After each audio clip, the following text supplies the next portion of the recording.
With 2 main entries and several spin-offs under its belt, Dead Space had become one of EA's biggest franchises at the time. It didn't take them long to greenlight a 3rd entry, only a few months after Part 2.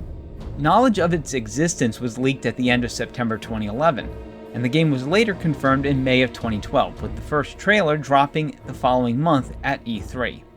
Much of the development staff from Dead Space 2 returned. Story was handled by BioWare writer Jay Turner. Dead Space 3 launched in North America on February 5, 2013 for the Xbox 360, PlayStation 3, and PC, exclusively from EA's Origin service.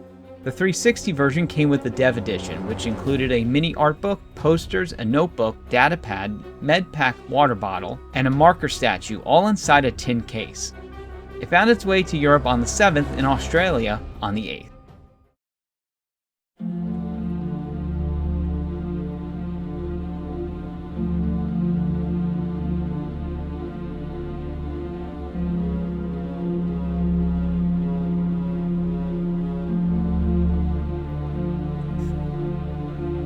In the 3 years since the outbreak on Titan Station, Isaac and Ellie had lived together on the New Horizons lunar colony. However, Isaac was still traumatized by the events he experienced, and the two broke off their relationship, with Ellie leaving to find a way to end the markers. Unable to keep word of the markers secret, trust in EarthGov fell as the Church of Unitology grew more powerful. This led to several Unitology groups to break off into extremist factions. One of them was the Circle, led by the charismatic and ruthless Jacob Arthur Danik. As his world began to crumble around him, Isaac was paid a visit by Captain Robert Norton and Sergeant John Carver of EarthGov's Last Battalion, who were sent by Ellie to protect him from the Circle and meet with her on the distant planet of Tau Volantis.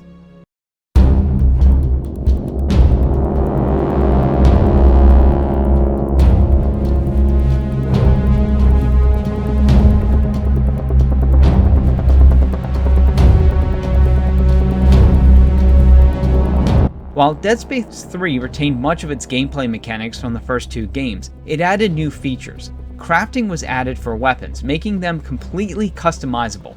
You could attach secondary weapons, though this reduced the number of weapon slots to just 2. Each weapon also had slots for upgrades, like stronger firepower or higher ammo, though you were limited in how many you could install. This allowed players to experiment with numerous weapon combinations. Though suits returned, each weren't just cosmetic. Some were required to survive certain terrain, such as the Arctic and EVA suits. Unlike previous entry, nodes were replaced with resources that were required to build more weapon parts and suit upgrades. In traditional fashion, ammo and resources could be found in lockers and enemies. In a controversial move, resources could also be purchased via microtransactions. Rather than bringing back the multiplayer mode from Dead Space 2, Visceral opted for a co-op campaign that could be played online or local. Upon their arrival, the crew of the USM Eudora were greeted by a graveyard of ships left by the Sovereign Colony's armed forces, a precursor to EarthGov. Their ship was damaged by reactivated mines left behind and forced to seek shelter in the nearby CMS Roanoke, where they reunited with Ellie and her team. Ellie learned that the former inhabitants of the ship had left behind hints of what lies on Tau Volantis. Their only way to the planet was a shuttle located on the neighboring CMS Terra Nova, regardless of Captain Norton's orders to abandon the mission.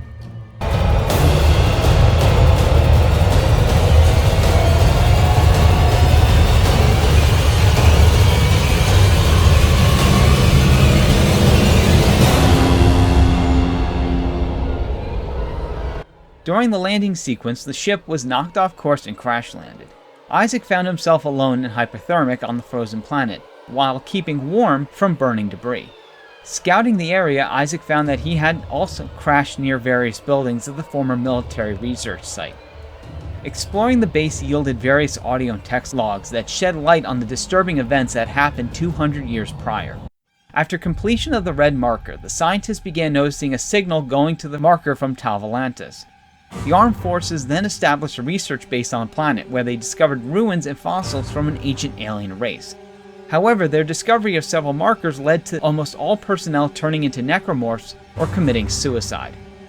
Just then, the Circle arrived thanks to a tip-off from Norton, who agreed to give their location and Isaac in exchange for letting them go. Danik would end up betraying the group before a reawakened hive mind helped them escape.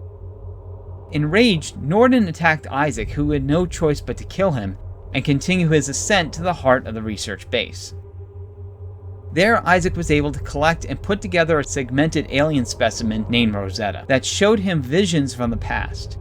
Millions of years ago, a marker crash landed on Tau Volantis, causing the same affliction facing humanity.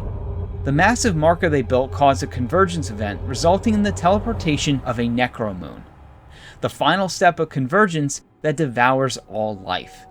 In order to stop the process, the aliens created a machine that would put the planet in a deep freeze, leading to their own extinction. The only way to stop it was with a codex built from the memories of Rosetta. Danik stole the codex to turn off the machine and finished convergence, though Isaac would later get it back.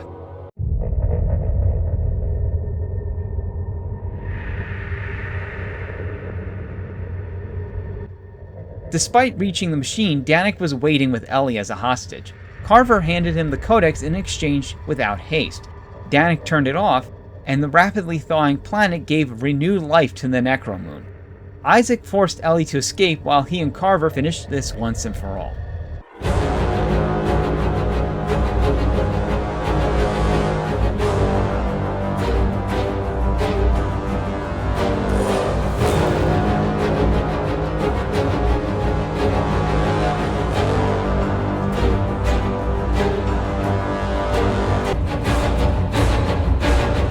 With the necromoon defeated, Isaac and Carver accepted their fate as they headed towards the planet and Ellie fled.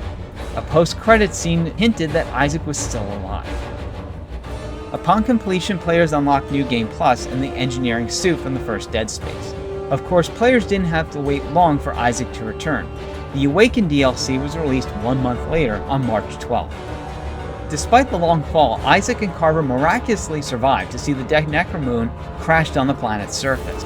Their only hope for escape was shuttles left behind by the Circle. However, Isaac was still plagued by visions. The necromoon was one of the Brethren moons, whose goal was to find and devour all life on Earth. They spoke to Isaac several times, taunting him to help them in finding the planet. Taking a shuttle, Isaac and Carver found their only way back home would be with the CMS Terra Nova. However, it was crawling with even more fanatical members of the Circle. Isaac was torn over returning, believing that doing so would doom Earth to the moons. However, Carver was able to get through to him that the moons were driving him to insanity, and Isaac successfully installed the ship's shock point drive. Though the two successfully made it to Earth, they were too late. The Brethren moons were already there, and their ship was attacked, with their fates currently unknown.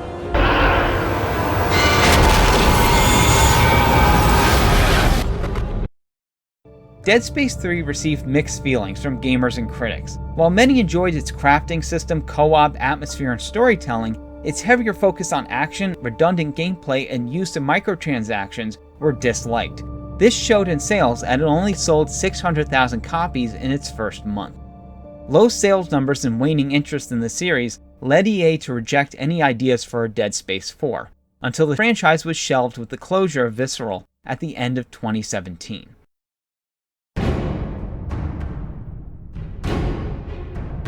In the fourth and final part of our Dead Space retrospective, we'll take a look at the various stories that took place between Isaac's journey.